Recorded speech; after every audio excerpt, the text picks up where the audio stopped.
पलामू जिले के 251 बर्खास्त अनुसेवक समायोजन की मांग को लेकर पिछले 5 दिनों से न्याय मार्च के तहत रांची की ओर पदयात्रा कर रहे हैं। बुधवार को अनुसेवक चान्हो पहुंचे और अपनी पीड़ा मीडिया के सामने रखी। अनुसेवकों ने बताया कि विज्ञापन संख्या 01/2010 के तहत 2017 में नियुक्ति के बाद उन्होंने 7-8 वर्षों तक सेवा दी, लेकिन सुप्रीम कोर्ट के आदेश के बाद बिना पूर्व सूचना उन्हें बर्खास्त कर दिया गया। बर्खास्ती से अनुसेवकों की आर्थिक स्थिति गंभीर हो गई है। वहीं 2 अनुसेवकों की मृत्यु भी हो चुकी है। न्याय मार्च में शामिल अनुसेवकों ने सभी 251 बर्खास्त अनुसेवकों के एकमुश्त समायोजन, मृत अनुसेवकों के आश्रितों को अनुकंपा नियुक्ति तथा छत्तीसगढ़ मॉडल पर कैबिनेट प्रस्ताव लाने की मांग की है।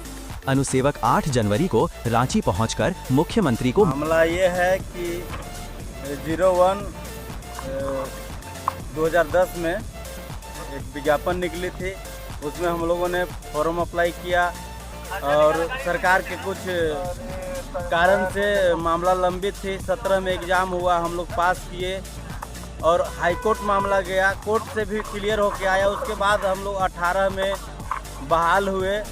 बहाल होने के बाद लगातार आज 8 सालों से सरकार के सेवा में हम लोग थे।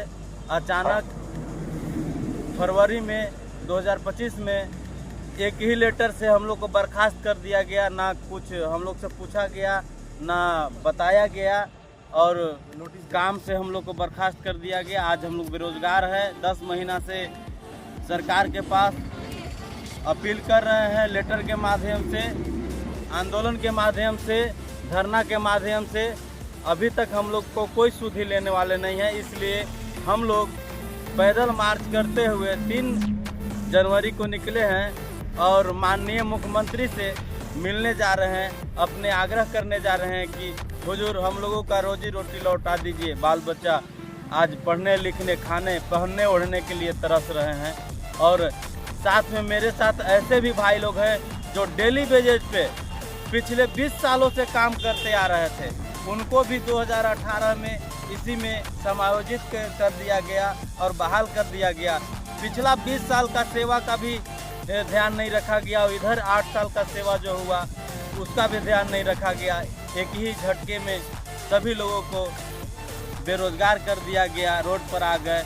मेरा 2 साथी तत्काल में ही हार्ट अटैक से 2 साथी डेथ कर गए हैं और इसमें 5 ऐसे व्यक्ति हैं जो अनुकंपा बहाल हुए थे, उनको भी हटा दिया गया। उनकी क्या गलती थी? कब पहुँचिएगा रांची?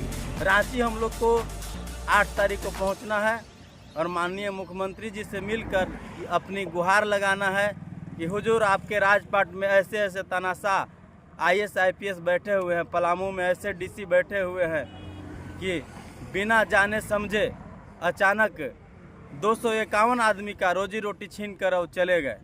क्या नाम हुआ आपका? मेरा नाम बर्खास्त अनुसेवक पलामू प्रेम कुमार नाम हुआ। कितने लोग? मामला तो बहुत अब शुरू हो गया जी, मामला तो बहुत जो है सर गंभीर है। हम लोगों के लिए बहुत ही दुखद घटना है कि हम लोग पलामू के 250 लोगों को एक साथ बर्खास्त कर दिया गया बिना कारण का। हमारी कोई गलती नहीं थी। हम जानते थे कि सरकार हमारी जो है हेमंत सरकार का है और हम ये भी नारा में सुने थे कि हेमंत है तो हिम्मत है, लेकिन वह नज़र नहीं आ रहा है। क्योंकि हम लोग आज 5 दिन से पैदल चलते जितना थक गए हैं कि मुंह से बोली नहीं निकल रहा है। हम लोग सरकार से समायोजन के लिए मांग करने जा रहे हैं कि हमको पुनः नौकरी पर बहाल करो। हमारी जो कोई गलती नहीं, हमारे बाल बच्चों डिप्रेशन में चले गए हैं, उनके खाने पीना लाले पड़ गए हैं और हमारी पढ़ाई लिखाई सब बाधित हो गया है। सरकार का विकास रुक जाएगा अगर हमारे बाल बच्चा किसी तरह से नहीं पढ़े तो। इसलिए हम सरकार से मांग करना चाहते हैं कि जो पूरे झारखंड में सभी जिलों में जो लोग नौकरी कर रहे हैं उनके साथ हमें भी नौकरी पर बहाल करो। क्योंकि झारखंड के सब जिला में चपरासी का इसी तरह से इसी नियम पर बहाल हुआ था, जो हमको भी उसी नियम से बहाल हुआ है। इसलिए हम मांग करते हैं कि अगर उन लोग नौकरी पर हैं तो हमको भी नौकरी पर रखा जाए, अन्यथा जो सरकार का न्याय है न्याय हमारे साथ हो। इसी न्याय मार्ग के पद यात्रा के द्वारा हम मुख्यमंत्री से आग्रह करना चाहते हैं कि हे हेमंत सरकार, आप हमको न्याय दो, आप हमको न्याय दो। क्या नाम हुआ? कृष्णा कुमार पासवान नाम हुआ।